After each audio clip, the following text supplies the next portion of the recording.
Hola, hola, ¿cómo están? Espero que se encuentren bien. En este momento vamos a continuar con el ciclo de conferencias de la ciencia de la lógica de Hegel. Esto del ciclo de conferencias del grupo de estudios hegelianos de UAM Iztapalapa. Vamos a reanudar este proyecto con Iván Adolfo Arana Herrera, quien es doctor en Filosofía Moral y Política por la Universidad Autónoma Metropolitana Unidad Iztapalapa. En el 2017 recibió la medalla al mérito universitario a nivel licenciatura y en el 2024 la medalla al mérito universitario a nivel doctorado. Es miembro y coordinador del Seminario Permanente de Estudios Hegelianos a cargo del doctor Sergio Pérez Cortés. Y en esta ocasión él nos va a exponer la primera parte de la relación del todo y sus partes. Y bien, sin más por el momento, los dejo con Adolfo Arana. Quisiera iniciar presentando globalmente el sentido de lo que para Hegel la relación esencial significa. Si bien existencia, aparición y relación esencial constituyen los tres momentos de la segunda sección de la doctrina de la esencia, titulada toda ella como la aparición, la transición hacia la relación esencial no introduce un nuevo problema al que ya se presentaba en los dos primeros momentos. Ella simplemente explicita una dificultad interna a la aparición misma. En su disolución, la aparición muestra que ya no puede sostenerse como simple fenómeno referido a una esencia que permanecería detrás de él o más allá de él. La relación esencial surge como un momento de transición necesario entre lo que la aparición es y la realidad efectiva que anuncia. La relación esencial no es propiamente fenómeno, puesto que la referencia a la esencia ya no es externa, pero tampoco es todavía realidad efectiva, ya que la unidad entre ambos lados no se determina desde sí misma, sino que permanece como una relación reflexiva. La relación esencial constituye así el punto de máxima proximidad entre aparición y ciencia, una unificación cercana, pero aún imperfecta, razón por la cual este tercer apartado sigue perteneciendo a la lógica de la aparición. A fin de situar el punto de inicio de este nuevo momento lógico, voy a reconstruir brevemente el camino que nos trajo hasta aquí, partiendo desde la existencia, pues a diferencia del ser y del estar, este ya contiene a la esencia como parte suya, por lo que alcanzado este punto, se comprende que todo lo que existe tiene en él una razón de ser que le es esencial. Sin embargo, la dificultad de este momento reside en definir el vínculo que hay entre un determinado existente y su dependencia a otras existencias que le son constitutivas, es decir, esenciales. En este momento, la tensión lógica reside en que el movimiento de la esencia todavía recae en el priorizar a alguno de los polos frente a la relación, enfatizando con mayor fuerza la independencia relativa de cada uno de los términos. En el momento en el que se vuelve imposible pensar a un existente sin la referencia intrínseca a sus otros, la aparición irrumpe, abandonando el terreno en el que se planteaba la discusión anterior, al asumir la contradicción que reside en la existencia. Abro paréntesis. La verdad de la existencia está por consiguiente en tener su ser en sí dentro de la inesencialidad, o sea, en tener su consistencia dentro de otro, y además absolutamente otro, es decir, en tener su propia nulidad por fundamento suyo. Cierro las comillas. El fenómeno se muestra como producto de una mediación, lo que le retira la ingenua inmediatez propia de la existencia, y se asume a la mediación misma como lo esencial. De esta manera, entre el fenómeno y su mediación, se genera un doble movimiento. Por una parte, muestra que todo lo que aparece tiene lo negativo dentro de sí, al ser algo inestable y transitivo, pues su presencia requiere de otro esencial que lo sostiene. Pero por otra parte, apunta dentro de él mismo a algo positivo, algo que da cuenta de su estructura y su razón de ser. En este sentido, el análisis de la aparición muestra que la mediación que reside en el fenómeno es tanto parte de él como algo que va más allá de él, siendo esto último la ley. Ella denota aquello que no pertenece en el fenómeno, lo que permanece, su fijeza quieta. Pero a diferencia de la existencia, el vínculo entre lo inesencial y lo esencial, entre el fenómeno y la ley, este ha dejado de ser externo, constituyéndose mutuamente. Para que lo esencial aparezca, requiere de la transitividad de lo inesencial, siendo esta la que lo anuncia. Aquí la relación ha cobrado un papel más relevante, aunque sigue residiendo entre ambos polos una brecha insalvable. En su irrupción, la ley aparece en un primer momento como mera identidad simple, no como identidad mediada de diferencias. Al ser esta aún una identidad abstracta, la ley es unilateral frente a la diversidad fenoménica. Ella aún no es un sistema que permita dar cuenta de la multiplicidad de lo que aparece. En su quietud, la ley aparenta ser una inmediatez dada, propia del momento de la existencia. La insuficiencia de la ley le exige el interiorizar la negatividad propia del fenómeno como parte suya, pues sólo así remite a un otro que a su vez explica su razón de ser. Esto es así debido a que ella es también, en parte, un fenómeno a ser explicado por el conjunto de leyes, no pudiendo ser un dato meramente autoexplicativo. Con este movimiento, la ley se ve obligada a multiplicarse, dando lugar al mundo de las leyes. Alcanzado este punto, parecería que la articulación interna de lo esencial, esto es, el sistema de leyes, puede subsumir a la multiplicidad del mundo fenoménico en su conjunto, al no haber entre ambos un algo más a ellos. El sistema de leyes aspira a ser toda la esencialidad que explica lo inesencial del mundo fenoménico, pero en realidad el problema persiste. En la medida en que una ley particular, tomada aisladamente, aparecía como una identidad simple e inmediata, ella misma adopta el carácter de un fenómeno que exige explicación. El paso al sistema de leyes no resuelve esta exigencia de manera definitiva, sino que la desplaza. La ley singular deja de aparecer autoexplicativa solo porque su determinación se muestra dependiente de su relación con otras leyes. Sin embargo, el sistema de leyes no constituye aún una verdadera explicación, sino la exposición de la insuficiencia de la ley como forma última de lo esencial. Ahora, el sistema en su conjunto adopta la forma de lo inmediato, escindiéndose del mundo fenoménico que pretendía explicar y por el cual se manifestaba. El sistema de las leyes aparece ahora como una totalidad estructural dada, cuya unidad se presupone en lugar de ser reducida. De este modo, la explicación ya no se detiene en la inmediatez de una ley aislada, pero sí en la inmediatez del sistema mismo, el cual se presenta como una estructura ajena al movimiento efectivo del fenómeno. Sin duda, el mundo en sí funciona como totalidad, pero no es capaz de explicar de dónde le viene su unidad. Esta posición permite esclarecer el límite del planteamiento trascendental kantiano. Si bien el idealismo trascendental establece una referencia necesaria entre el plano fenoménico y las condiciones trascendentales de posibilidad, dicha referencia permanece asintótica. El fenómeno remite al orden trascendental como a su fundamento, pero este último no se deja afectar ni determinar por el primero. La estructura trascendental cumple así una función explicativa, pero permanece ella misma inexplicada, fijada como un dato originario. Algo análogo ocurre en el sistema de las leyes, tal como aparece en la sección de la aparición. Aunque este sistema explica la regularidad y la estabilidad del mundo fenoménico, él mismo aparece como una totalidad quieta, cuya relación con el devenir de lo que aparece no está internamente mediada. El sistema de leyes se convierte así en un nuevo en sí frente al fenómeno, reproduciendo la escisión que pretendía superar. Precisamente por ello, Hegel no puede detenerse en el sistema de leyes como la forma última de lo esencial. Mientras la unidad del sistema no se demuestre como el resultado de un movimiento negativo interno, la brecha entre lo fenoménico y lo esencial subsiste, aunque ahora planteada en el terreno de la totalidad. La tarea que impone entonces es pensar una forma de relación en la que lo esencial no se sitúe frente al fenómeno como una estructura ajena, sino que se manifieste como el movimiento mismo que lo produce y sostiene. Tal es el trabajo de la relación esencial.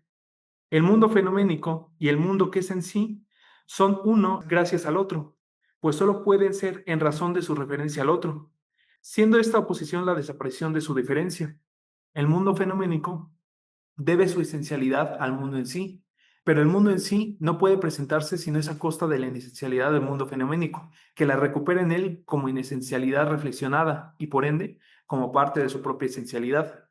Ambos son todos, afirma Hegel, son una única totalidad que se repele a sí misma, por un lado como inmediatez y por el otro como reflexión. Estas dos totalidades de contenido, que originalmente se encontraban determinadas como simplemente indiferentes una frente a la otra, revelan que su autosuficiencia es inestable. Al deberse la una a la otra, No son los términos los que tienen prioridad, sino la relación, pues ella es la que las articula respecto a la forma que les es común, marcando el inicio de la relación esencial. La relación esencial consuma la unidad formal entre lo fenoménico y lo esencial al mostrar que ninguno de los dos subsiste fuera de su mutua referencia. Sin embargo, esta unidad, nos advierte Hegel, todavía es imperfecta, pues la relación esencial sigue presuponiendo los términos que ella no ha producido. Es imperfecta porque si bien unifica lo que ya estaba puesto de antemano, de manera que ella es sólo la forma que articula los extremos. Ante ello, es importante señalar que la perfecta compenetración en una única actividad autodeterminante solo se alcanzará hasta la realidad efectiva. Antes de entrar propiamente al tratamiento de la relación esencial, quisiera realizar unas precisiones importantes. Que el inicio de este momento esté marcado previamente por el momento de la disolución de la aparición, no significa que lo fenoménico deje de tener un papel lógico. Lo que aparece se disuelve porque no logra sostener en sí su pretensión de ser la manifestación esencial. El análisis de esta categoría demuestra que no es posible sostener al fenómeno como la mera referencia externa a una esencia, pero tampoco puede identificarse plenamente con ella. El resultado es una decisión interna de la aparición misma y su disolución ocurre dentro de ella misma. La relación esencial no supera la aparición, sino que es la forma en la que la aparición se vuelve problemática consigo misma. Por eso, esta tercera parte sigue perteneciendo a la sección de la aparición, aunque ya está apuntando más allá de ella. La relación esencial es el punto en el que el fenómeno y esencia ya no pueden separarse, pero tampoco pueden coincidir plenamente. Es una compenetración incompleta, una mediación que no logra estabilizarse. Sin embargo, lo característico de la relación esencial es que en ella lo lógicamente prioritario es la totalidad, ya que ella internaliza el movimiento de ambos mundos del cual provino. Esto significa que la diferencia ya no se fija en la contraposición de dos ámbitos completos, sino que se despliega dentro de una unidad como su propio movimiento de diferenciación. Esto cobra relevancia, ya que en su forma inmediata, la relación esencial no es una totalidad escindida en dos partes, sino una totalidad diferenciada en una múltiple variedad multiforme de partes. El todo tiene internamente una pluralidad de determinaciones que mantienen unidad. Cada parte es un momento parcial del todo, en los cuales éste se encuentra presente, sin agotarlo del todo. Ellas se presentan, según la expresión del propio Hegel, como una múltiple variedad multiforme. Múltiples porque la reflexión del todo no se limita a una sola diferencia. Una vez abandonada la escisión binaria, la negatividad interna del todo se despliega en una pluralidad de determinaciones, variadas porque estas determinaciones no repiten una misma forma abstracta, sino que expresan modos distintos de la totalidad, y multiformes porque cada parte encarna una determinación cualitativa específica, no una simple diferencia cuantitativa respecto a las demás. Sin embargo, esta diversidad no posee un principio propio. Cada parte es lo que es únicamente en la medida en que está abarcada por la subsistencia reflexionada del todo, esto es, en la medida en que el todo se mantiene presente en ellas como su principio de unidad común. No hay que perder de vista que el planteamiento de Hegel respecto a la relación del todo y las partes se sitúa exclusivamente dentro de lo lógico, sin referencia a la temporalidad.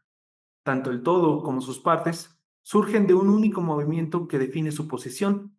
Las partes no son restos del todo ni elementos previos a él, son las formas determinadas en que el todo se presenta y sostiene en su propia diferenciación. El todo subsiste en las partes y las partes subsisten en cuanto a momentos del todo. El problema de esta primera forma simple en que se presenta la relación reside en que el todo y las partes aún mantienen un grado de exterioridad que las muestra como existentes subsistentes de suyo. El todo es un momento y también las partes son un momento. Esto señala que la exterioridad propia de la existencia todavía no ha sido plenamente superada. Pongamos un ejemplo para clarificar lo que Hegel está pensando en este primer momento. Un ejército es, claramente, una totalidad reflexionada. Este no es una cosa natural. Los soldados, por otra parte, son momentos diferenciados de esta totalidad. El ejército aparece como una unidad real, reconocible, operativa. Los soldados aparecen también como realidades subsistentes, con existencia propia. Ambos están internamente vinculados, pero no se han disuelto el uno en el otro. La relación todavía permite que digamos, aquí está el ejército y aquí están los soldados, como si fueran dos polos que coexisten. La unidad es real, pero no es aún una unidad que absorba la subsistencia de los términos. Sin embargo, no basta la mera unión de una cierta cantidad de individuos para poder decir que ello hace un ejército. Un ejército no es la simple conjunción de soldados, ni los soldados son meros individuos justapuestos. La totalidad no es simplemente la recopilación de partes en abstractos, sino la configuración de sus diferencias internas. Así, un ejército puede estar configurado de infantería, caballería, artillería, cuerpos de ingenieros, etc. Cada una de estas partes no es de suyo el ejército entero, pero expresa una función esencial del ejército como totalidad. Cada parte cumple una función distinta y encarna una forma cualitativamente distinta al todo y a las demás partes. Y a pesar de ello, cada una de estas partes subsiste todavía como algo por sí. Un soldado individual puede ser considerado fuera del ejército. Un cuerpo de caballería puede quedar obsoleto sin desintegrar al ejército en su conjunto. La ambigüedad que Hegel quiere captar aquí es que las partes no son independientes, pero todavía parecen como si lo fueran. Hay una exterioridad residual que no permite que ser y esencia se compenetren plenamente.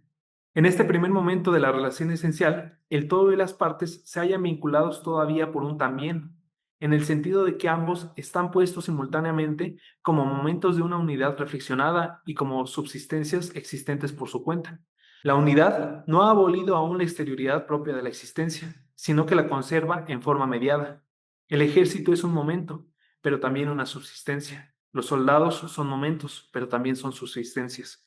Pero al demostrar que tanto el todo y las partes son ambos al mismo tiempo, tanto momentos como subsistencias, la contradicción inmediata de esta primera forma simple se asume, dando pie a su desarrollo. Al mostrar ambas el mismo movimiento, la consistencia subsistente de suyo muestra repelerse ella misma de sí como referencia negativa a sí. Abro comillas, el todo consta por consiguiente de partes, de modo que sin ellas no es nada. Él es, por tanto, la relación íntegra y la totalidad subsistente de suyo. Pero precisamente por la misma razón, es él solamente un extremo de la relación, pues aquello que le hace ser totalidad es más bien su otro, las partes. Así que no tiene su consistencia en sí mismo, sino en su ser otro. Cierro las comillas. Aquí, el todo ya no es autosubsistente, sino condicionado. El todo no solo se expresa en sus partes, sino que depende de ellas para ser lo que es. Su carácter de totalidad no es de fundamento, sino de fundamentado. El todo es un extremo de la relación, no un centro estable. Su consistencia no está en sí, sino fuera de sí. Este desplazamiento es crucial.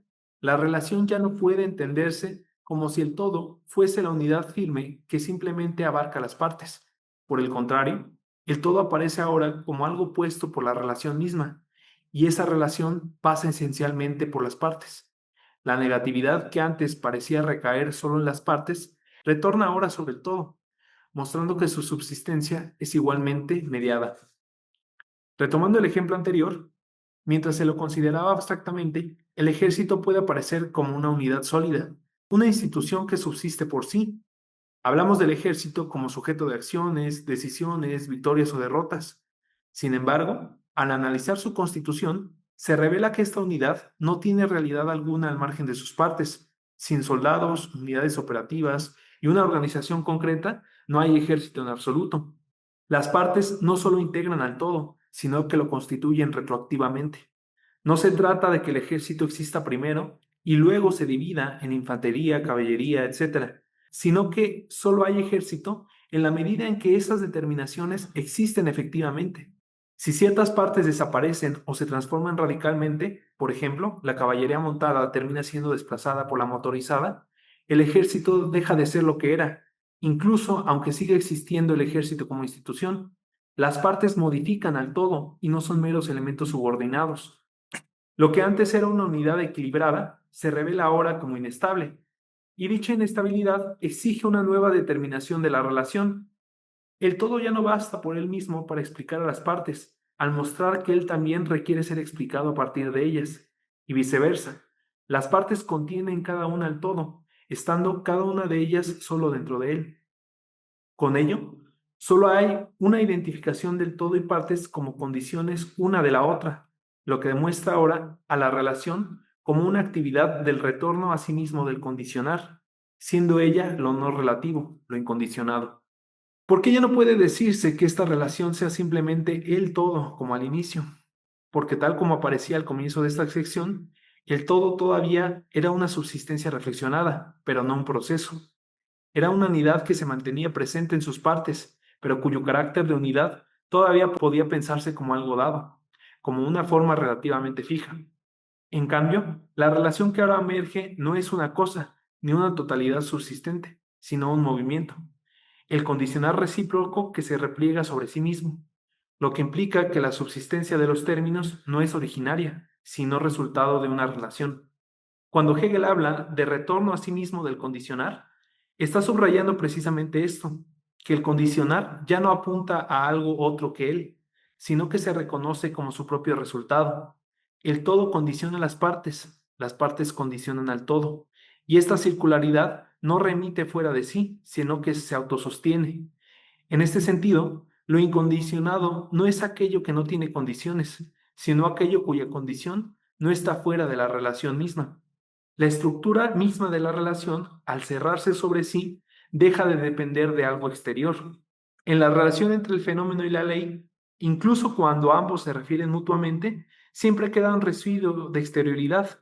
El fenómeno aparece como algo que cae bajo la ley y la ley como algo que se aplica al fenómeno. La referencia es necesaria, pero no se cierra plenamente sobre sí misma. Siempre puede pensarse que la ley está detrás del fenómeno o que el fenómeno simplemente es el caso de una legalidad previa.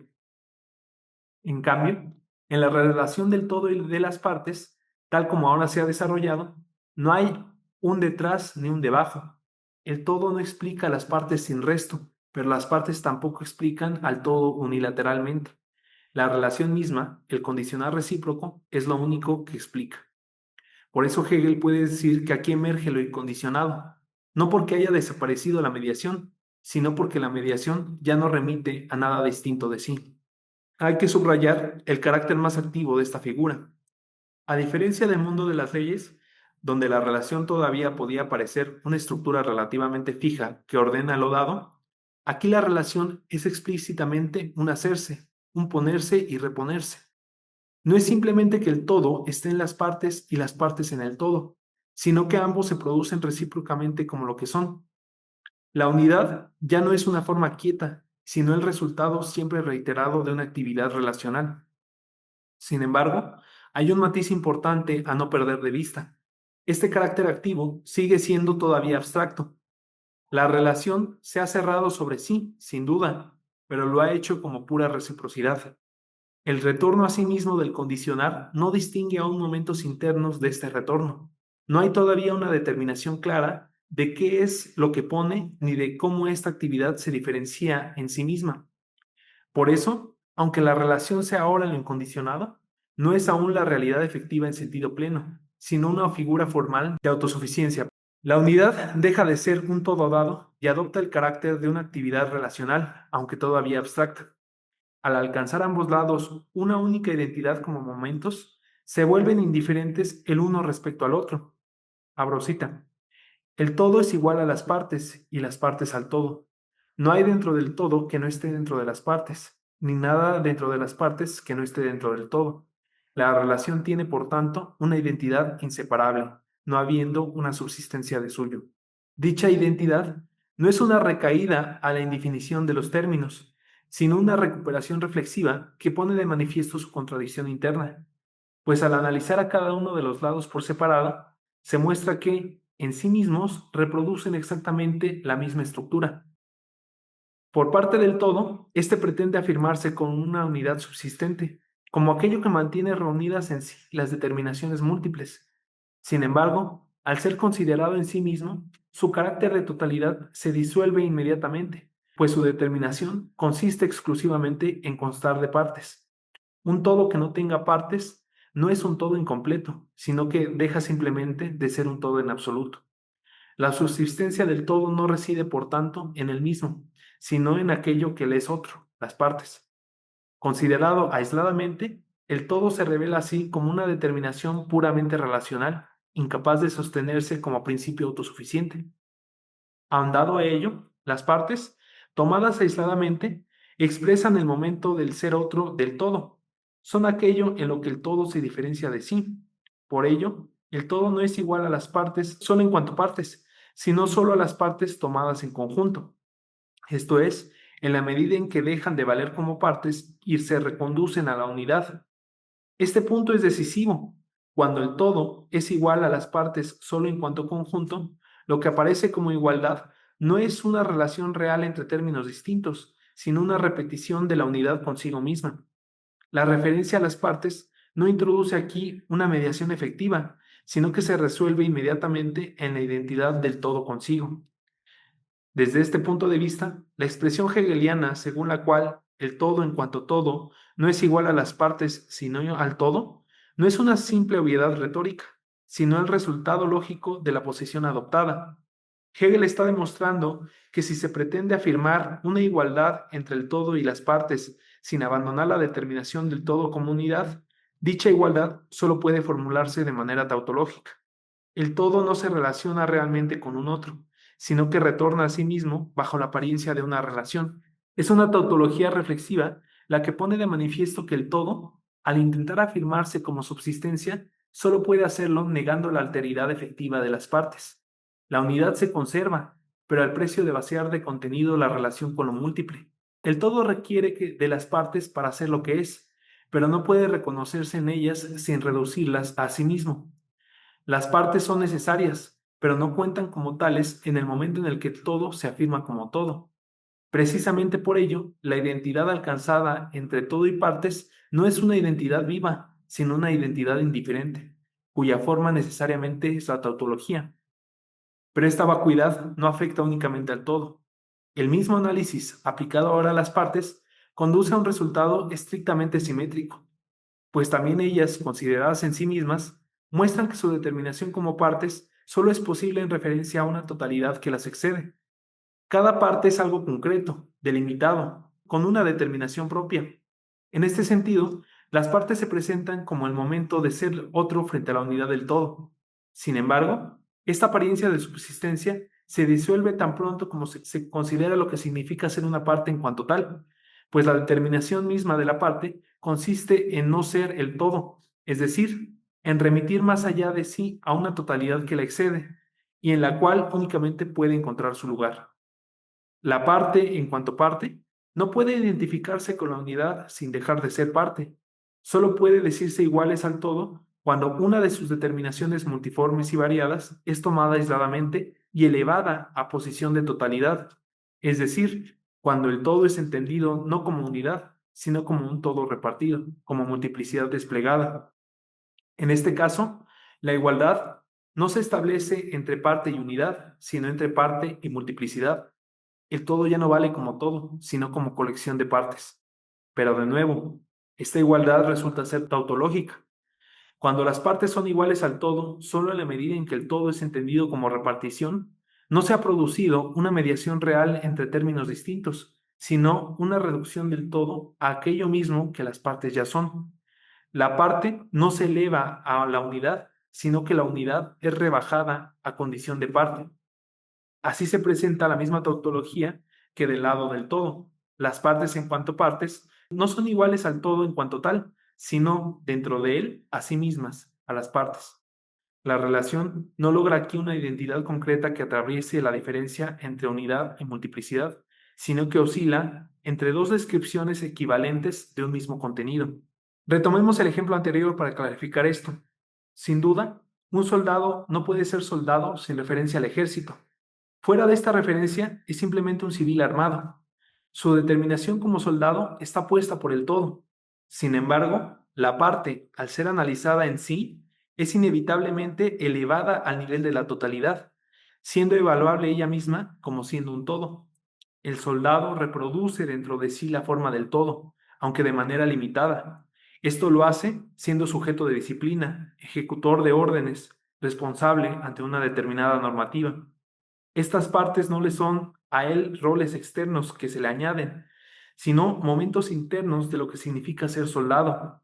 Un individuo que no pudiera en principio asumir estas determinaciones dejaría de ser soldado, aunque siguiera físicamente en un cuartel.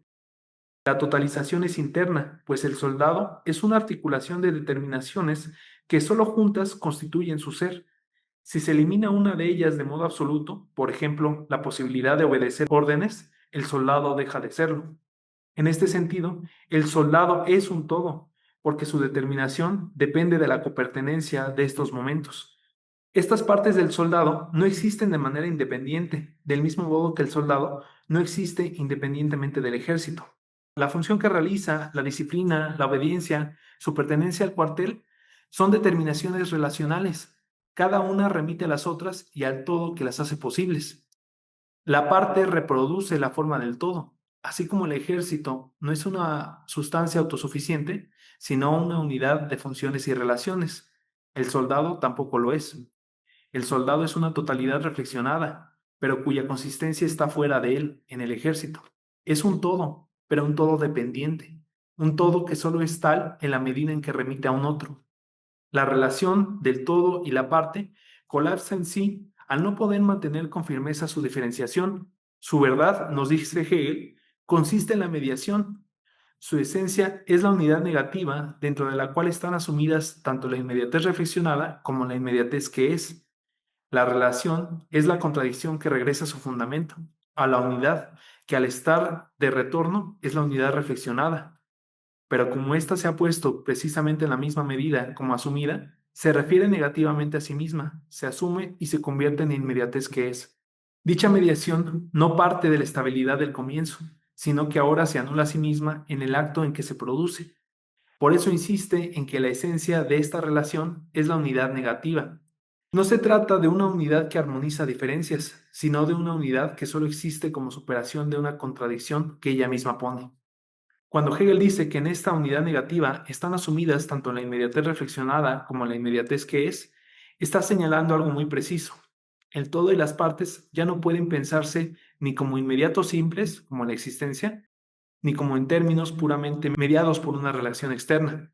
Cada uno es inmediato, pero solo como resultado de una mediación, y cada uno es mediado, pero solo en la forma de una inmediatez puesta. Esta duplicidad no es accidental, sino estructural. La mediación lograda es ella misma inmediata. La relación entre todo y partes no conduce a un tercer término estable que los reconcilie, sino a una unidad que al ser completamente reflexionada, colapsa de nuevo en la forma de la inmediatez. No se trata de un regreso al punto de partida, sino de un regreso cargado de negatividad. La inmediatez que emerge ya no es simple, sino el resultado de la asunción de la mediación misma. La relación, al intentar sostenerse como relación, se autodestruye como tal, no porque fracase, sino porque cumple plenamente su función, mostrar que la mediación entre todo y partes no puede ser el principio último de la determinación. La relación se asume a sí misma, es decir, se niega como relación, y al hacerlo, deja tras de sí una inmediatez que ya no es la del ser, aquella que encontrábamos al inicio, sino una inmediatez producida por el movimiento reflexivo. Esta inmediatez no es un dato, sino un resultado, pero precisamente porque es resultado, aparece como inmediata, señalando así el carácter profundamente inestable y por eso insuficiente de esta figura. Hegel no está diciendo que la relación haya alcanzado una forma satisfactoria de unidad, sino exactamente lo contrario. La relación del todo y las partes ha mostrado que su propia mediación se vuelve inmediatamente abstracta, ya que se revela incapaz de sostener la diferencia que ella misma pone, y por eso retorna a una forma de inmediatez que todavía no es realidad efectiva. Esto explica por qué esta figura no puede ser la verdad del todo y las partes. La unidad lograda no es aún una unidad que se determine desde sí misma, es una unidad que al negarse deja ver la necesidad de un principio más fuerte de articulación. Dicho de otro modo, aquí se ha mostrado que la mediación puramente reflexiva no basta. El movimiento lógico exige una forma en que la unidad no se disuelva nuevamente en inmediatez indiferentes. Una vez más, hemos alcanzado un momento de inmediatez que se presenta como simplemente asumida, pero ahora su subsistencia de suyo se presenta solo para desaparecer, pues muestra ser a su vez una existencia puesta y mediada. Abro comillas. En esta determinación, la relación no es ya la del todo y las partes. La inmediatez que tenían sus lados ha pasado a ser puesto e inmediatez. Cada uno está puesto, en la medida en que es inmediato, como asumiéndose y pasando al otro. Y en la medida en que él mismo es referencia negativa, está puesto en el sentido de ser condicionado por el otro como su positivo, de igual modo que también su inmediato pasar es precisamente en la misma medida un algo mediado, a saber, un asumir que viene puesto por el otro lado. La relación del todo y las partes ha pasado así a la relación de la fuerza y su externalización.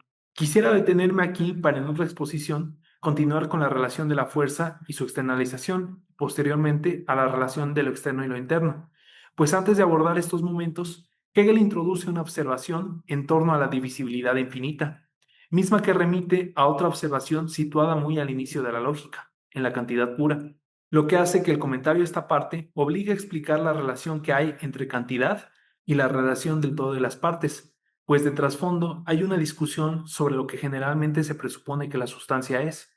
No debe pasarse por alto el hecho de que, a pesar de que el tratamiento de la antinomia kantiana de la divisibilidad es desarrollado ampliamente desde la cantidad pura, Hegel sostiene que es sólo hasta alcanzar el momento de la relación del todo de las partes que ésta llega a resolverse plenamente. La distancia entre la primera observación y la segunda es bastante considerable, y ambas se plantean en terrenos lógicos diferentes, obedeciendo cada uno a un mecanismo distinto al otro. Sin embargo, la razón de ser del mantener la misma discusión con Kant en dos terrenos diferentes muestra el intento metodológico por parte de Hegel de mostrar que su antecesor formula mal el problema de la divisibilidad al anticiparse conceptualmente en el análisis de lo que, por una parte, es lo propio de la cantidad y por otra, lo propio del fenómeno. En un primer momento, Hegel quiere mostrar que la forma más abstracta en que puede pensarse la divisibilidad no involucra un compromiso lógico con la idea de sustancia, pues la cantidad, analizada en sí misma, no muestra tener una exterioridad que permita dar paso a una antinomia. La cantidad es una subsistencia cuyo límite no es tal. Ella es la igualdad simple de lo continuo y lo discreto. Para Hegel, la cantidad no es relación alguna. Ella simplemente se asume dentro de su ser otro, pero indiferente respecto a éste. Lo propio de esta, de la cantidad, es ser una compacta unidad infinita. Al situarse en la doctrina del ser, la cantidad no es relación porque sus determinaciones no se presuponen ni condicionan, simplemente se transitan. En ella no hay partes, no hay un todo determinado, ni entre ambas un límite determinante. La cantidad cumple una función metodológica precisa, mostrar que la divisibilidad, considerada en su forma más abstracta, no genera por sí misma ninguna contradicción. En ella, lo continuo y lo discreto no se relacionan como partes frente a un todo, sino como determinaciones inmediatas de una misma magnitud indiferente a sus límites. Sin embargo, esta indiferencia es precisamente lo que impide que la cantidad pueda dar cuenta de la composición real de un objeto. Hegel es consciente en este sentido de que Kant habla de la composición y de lo simple en la segunda antinomia.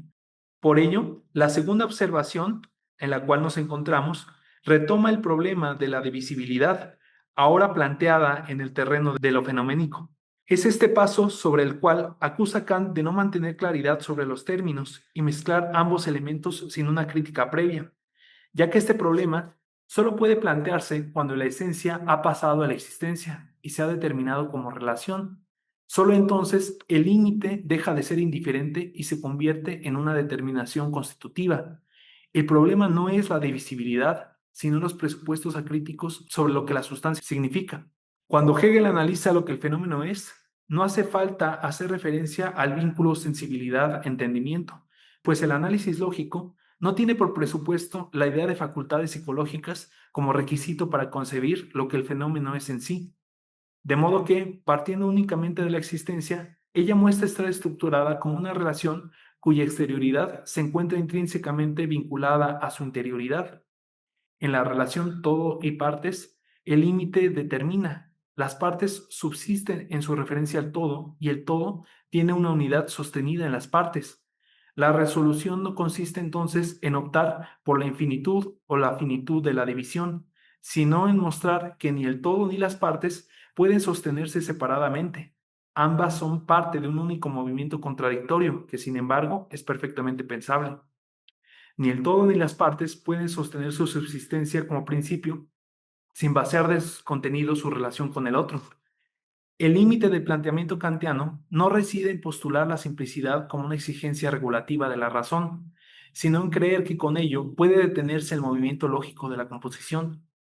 La relación del todo y las partes muestra, por el contrario, que la simplicidad no puede sostenerse ni siquiera como principio regulativo, puesto que la parte, en cuanto parte, reproduce dentro de sí la forma del todo, y es por ello que es susceptible de ser pensada ella misma como una totalidad compuesta.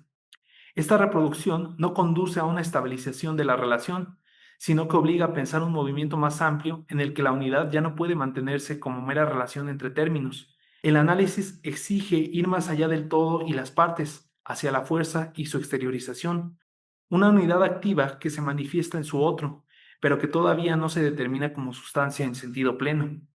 La fuerza no es aún la actividad autodeterminante, pero constituye su anuncio necesario. La relación todo y partes inevitablemente tiende a desbordarse ella misma. Para finalizar, quisiera volver a retomar el ejemplo que he traído a colación a lo largo de toda la presentación. Ya mencionaba anteriormente que, así como el ejército es una totalidad compuesta de una variedad de determinaciones multiformes, el soldado es también una totalidad susceptible de ser analizada en cuanto a partes, la función que realiza, la disciplina que alcanza, la obediencia que ejerce, etc. Sin embargo, Hegel se cuida expresamente de que el análisis de la parte no conduzca a su sustancialización. De hacerlo, se abriría a la posibilidad de pensar la relación todo y partes como una diferencia meramente cuantitativa, según la cual el ejército sería un todo mayor y el soldado un todo menor. Esta concepción conduce inevitablemente a una regresión infinita, pues cada parte, entendida como una sustancia en sí, podría a su vez descomponerse indefinidamente en nuevas totalidades parciales, sin que se alcance nunca un principio explicativo. Pero lo que el análisis ha mostrado es que ni el todo ni la parte poseen subsistencia como entidades autosubsistentes. Sus determinaciones no son propiedades internas, sino momentos de una red relacional que solo puede comprenderse como un movimiento unitario. Dicho movimiento se anuncia con la fuerza, sin llegar a él todavía. Hace falta un largo recorrido aún para alcanzar el sentido pleno de lo que la sustancia es. Gracias. ¿De qué manera la relación esencial se distingue de otras relaciones que aparecen en la lógica? Su apellido esencial justamente señala algo esencial. ¿Cuál sería su diferencia respecto a otras relaciones ya previas en la lógica? Sí, principalmente el carácter constitutivo en función de un momento o el otro. Hice mucho énfasis, por ejemplo, en el caso del ejército y el soldado. No decimos, por ejemplo, que el vínculo pueda ser con cualquier cosa, que un ejército esté constituido, por ejemplo, de políticos. Realmente la relación esencial ya busca que el tránsito entre un término y el otro, ya sea de constitución. El problema es que obviamente todavía permanece el grado de separación porque no abarca todas las determinaciones explícitamente que puede haber al interior de esos dos polos. ¿Cuál va a ser la diferencia, por ejemplo, en el caso de la medida o del algo y el otro? Que a pesar de que, por ejemplo, en el caso del algo y el otro, sin duda hay un vínculo con el otro, la constitución con el otro todavía tiene un grado de indiferencia. El otro se puede modificar y sin duda modificar algo, pero no le es esencial. No por eso deja de ser todavía un algo. Mismo caso que con la medida. Ya sabemos que con la medida hay un vínculo, Hegel lo dice de manera anticipada, anuncia la esencia, pero hasta cierto punto todavía no muestra principalmente esa constitución que tiene al interior de sí. Por eso mismo, todo el movimiento de la esencia en su conjunto, la doctrina de la esencia, va tratando de interiorizar estas relaciones, es decir, mostrar cómo los términos, en su aparente separación, realmente se constituyen intrínsecamente. Y cuando yo digo que un soldado es debido al ejército, es porque el soldado ya expresa internamente, esencialmente en él, justamente esa función de la totalidad, y no hay una separación entre los términos. Sin duda, el soldado podrá jubilarse, pero al final de cuentas ya está marcado esencialmente por la historia que tuvo dentro del ejército. Es decir, ya lo acompaña internamente. Y en ese sentido me parece que la relación todo y partes va mostrando justamente esta compenetración que hay paulatina entre ambos momentos. El problema es que siguen pensados así, como momentos todavía que son términos separados. Sí, gracias, Iván. Otra cuestión para acercarte un poco al siguiente paso que examinamos largamente en otras sesiones. ¿Qué importancia tiene en la relación esencial ese vínculo entre lo interno y lo externo? ¿Por qué lo interno y lo externo son, a fin de cuentas, la culminación de esta relación esencial? Sí, justamente eso ya va a marcar el paso a la realidad efectiva. Es decir, ya va a ser de hecho es la tercera sección, la última con la que cierra la doctrina de la esencia. Y es muy importante porque lo que Hegel está buscando no es relacionar dos términos separados. Todo el problema de la relación esencial en general es que ella está tratando de relacionar dos cosas que ella no puso. Empezó como mundo fenoménico y como mundo en sí. Y ella está tratando de relacionar sin ella haberlas puesto en su movimiento. Cuando llegamos a lo interno y a lo externo, pues ya no hay ningún otro lugar a donde ir. Hemos mostrado que todo lo que aparentemente es externo, a su vez está reflejado de manera interna. Y entonces aquí hemos alcanzado realmente ya no un movimiento entre dos polos, sino una sola actividad. Una sola actividad que es la que ahora sí se va a mostrar como productora de esos dos polos. Ese es el punto fundamental. Hegel no está tratando de decir las cosas están por ahí separadas y el pensamiento las unifica, sino más bien es el pensamiento como actividad de unificación, él mismo se diferencia y puede diferenciarse a través de su reflexión en las cosas, pero no es que estén como polos separados. No parte de Hegel del presupuesto de la separación, sino más bien encuentra esa actividad como fundamento absoluto que se diferencia internamente. Me parece que la fuerza de esto consiste justamente en mostrar que no es la separación el punto de partida, sino la actividad única la que justamente fundamenta al interior de sí su diferenciación y la consistencia de estas diferencias internas. Tercera cuestión para ayudar un poco a nuestro auditorio. ¿Qué papel juega la fuerza? Uno de los aspectos más difíciles de este apartado es la noción de fuerza, ¿no? Y la fuerza y su exteriorización. ¿Qué papel juega la categoría de fuerza en esta relación esencial? Como dice usted, hay que tener mucho cuidado porque la fuerza también se presenta en la fenomenología y sin duda son dos terrenos completamente diferentes. Ocurre un movimiento relativamente similar. Cuando en la fenomenología, por ejemplo, se presenta la fuerza, sin duda nosotros tenemos ante nosotros fenómenos. Yo veo cosas en el mundo a las cuales les atribuyo. Objetos caen. Los objetos caen. Y digo, la ley de la gravedad. Pero esa ley no se presenta como algo estático. Es una fuerza que se presenta en los objetos. Es una manifestación que tengo que presuponer. La cuestión aquí es que el problema que se ha presentado con la relación de la parte de todos es que realmente no podemos mantener fijas esa separación entre las cosas. Tiene que haber una actividad expresada en ellas que las constituya. Ahora, la insuficiencia, y por eso mismo todavía esta parte está dentro de la relación, es que la fuerza todavía está hasta cierto punto cosificada. La fuerza se presenta como una fuerza frente a otra fuerza. Todo este esfuerzo de la relación esencial va a hacer énfasis en mostrar que realmente es una sola fuerza que se divide en dos. Es una misma fuerza la que se está manifestando y se está diferenciando a ella misma. Porque el interés de Hegel es justamente mostrar que la sustancia es solo una actividad que autodeterminante, que se autoproduce.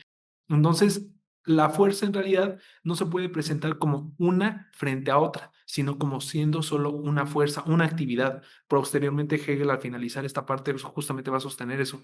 La fuerza realmente es pura actividad. Aunque ya te referiste un poco a eso, me gustaría que insistieras en el pasaje de la relación esencial, por su término esencial, a la realidad efectiva. ¿Qué es lo que la relación esencial inaugura o pone como umbral de la relación efectiva? ¿Por qué requerir esta relación esencial como umbral de la realidad efectiva? Yo sostendría que Hegel no niega a las conciencias inmediatas, al pensamiento no reflexivo, de equivocarse cuando ve la separación en las cosas como todo y partes, como una fuerza frente a otra fuerza. Hegel no niega que eso exista en el mundo fenoménico. Por eso mismo esta parte todavía constituye parte de lo que es la aparición.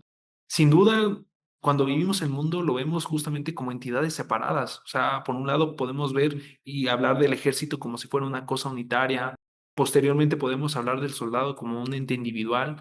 Hegel no niega eso.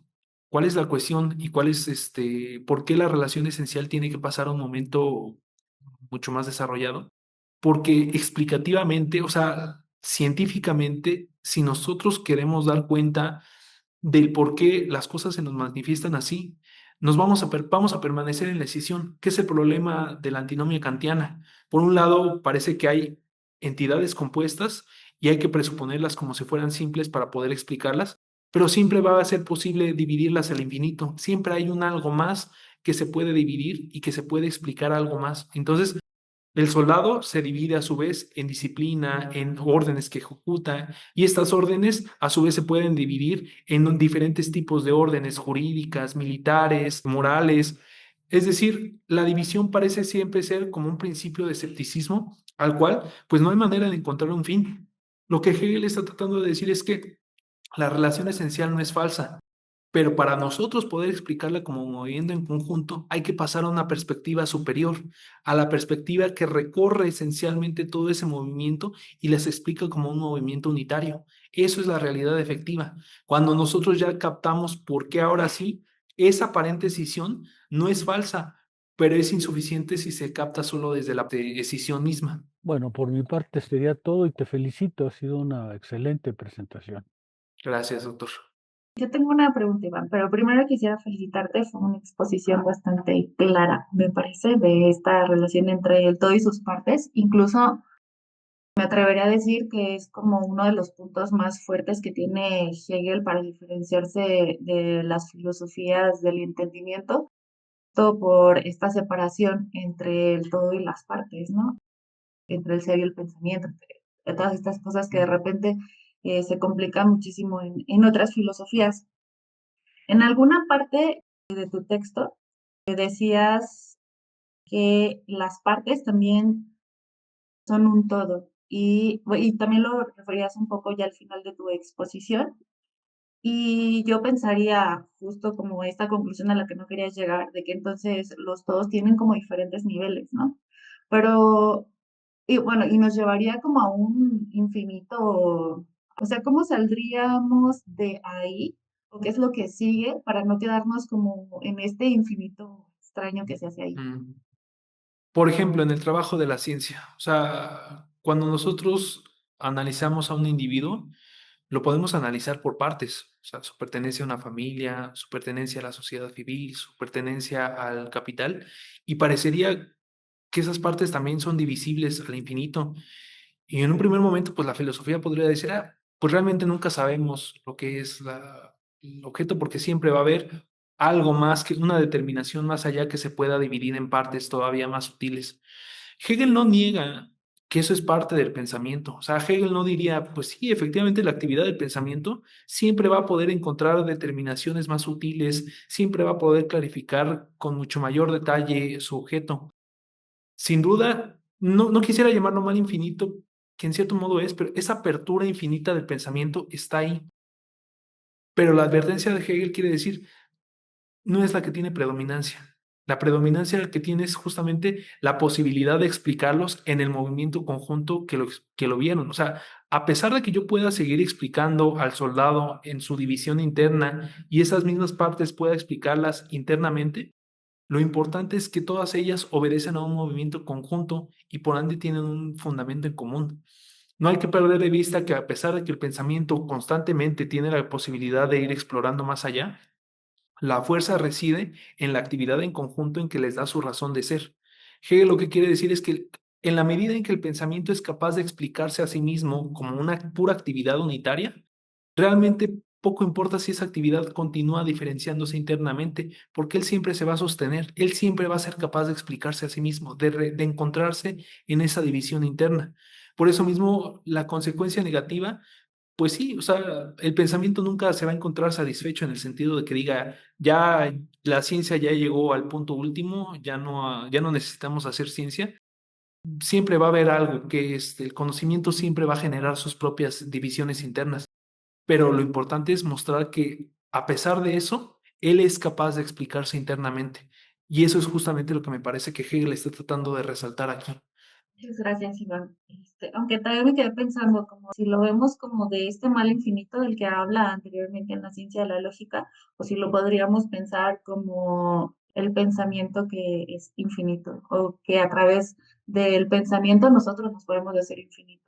Ajá, es que justamente eso yo creo que es lo que sostendría Hegel, que el mal infinito está subsumido dentro de la infinitud del mismo pensamiento. O sea, el mal infinito no hay que preocuparnos, pues sin duda sí, nos toca lidiar con eso. O sea, siempre va a haber momentos en los que dudemos de decir, chin, pues esta parte nueva que encontramos de la ciencia, le podemos encontrar explicación, podemos encontrar su vínculo con el todo, podemos dar cuenta de más determinaciones al interior de sí, pero al final obedecen a un solo movimiento, que es el movimiento lógico del pensar.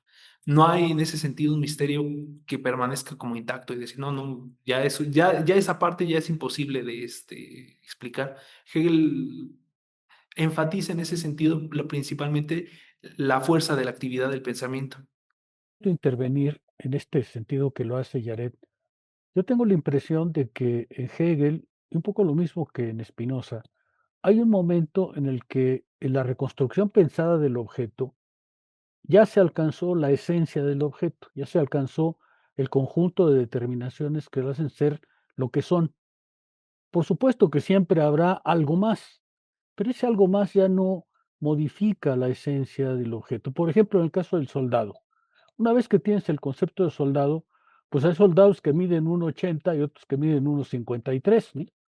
Y la mascota, pues mide 1,30, pero siguen siendo soldados. Es decir, ya Hegel diría, mira, una vez que ya alcanzaste la esencia de la cosa, sí puede haber nuevas determinaciones y quizá a la larga las determinaciones lo modifiquen, pero en realidad el pensamiento, y aquí quizá utilizaría la fórmula, la satisfacción de la razón es justamente el momento en el que sabe que ya tiene la esencia del objeto y que las determinaciones anexas que puedan aparecer, pues no modifican en nada esa esencia, aunque pueden llegar a transformarla y quizá el pensamiento tendría que reflexionar después, pero lo haría después. ¿Tú qué piensas? Sí, yo creo que ahí el punto es justamente ver, por un lado, cómo funciona la explicación metodológica de Hegel y por el otro, ver cómo el pensamiento en su explicación conceptual se diferencia internamente. ¿A qué me refiero? Cuando Hegel trabaja la parte y el todo, pues parece que de inmediato por una parte hay todo y por otra parte hay partes. Pero realmente no es que sea así, o sea, en el mundo no encontramos esa separación de que digamos, ah, mira, aquí estas son todos y aquí de este lado vemos las partes, porque como ya estamos situados dentro del concepto, es el concepto mismo el que se permite ver esa diferenciación interna. Por eso cuando nosotros ya tenemos el concepto de soldado, pues ya es ese candado en donde decimos, pues sí, o sea, ese es un soldado, cuando yo lo veo desfilar ahí, ya lo conozco, ya el pensamiento ha constituido sujeto. No es que de repente esté viendo individuos y de repente diga, ah, mira, me llegó a la cabeza la idea de soldado y ahora este personaje se transforma mágicamente en soldado, o al sumarlos muchos, mágicamente se volvieron ejército. Realmente el concepto ya es la constitución activa. El concepto ya está de fundamento detrás para constituir los objetos. Pero justo este momento metodológicamente, la parte del todos, parece tener como principio como si ya estuvieran dados. Y eso es muchas veces el pensamiento, cuando ya empieza a reflexionar sobre sí, parte como de esa presuposición, ¿no? Decir, ah, por una parte pues están las cosas compuestas y por el otro parte están las cosas simples. Pero realmente lo que Hegel quiere decir es que si hay compuesto y si hay simple, es porque el mismo concepto ya nos está asegurando esa diferenciación interna. El concepto resguarda esos dos momentos de manera simultánea sin que haya justamente inestabilización. Agradezco enormemente la participación de Adolfo, quien nos ha presentado la primera parte de la relación del todo y sus partes. Les agradezco a los que nos están siguiendo en este proyecto. Las conferencias se van a reanudar a partir de este momento. Ya les estaré mencionando cada vez que aparezca alguna nueva conferencia. Acuérdense que publicamos el día 2 y el día 17 de cada mes. Si encuentran una publicación en este día, es una nueva. También agradezco a todos los miembros del seminario que nos acompañaron en la grabación y espero que si tienen alguna pregunta o comentario lo dejen en los comentarios. Y bien, sin más por el momento, nos vemos hasta la próxima.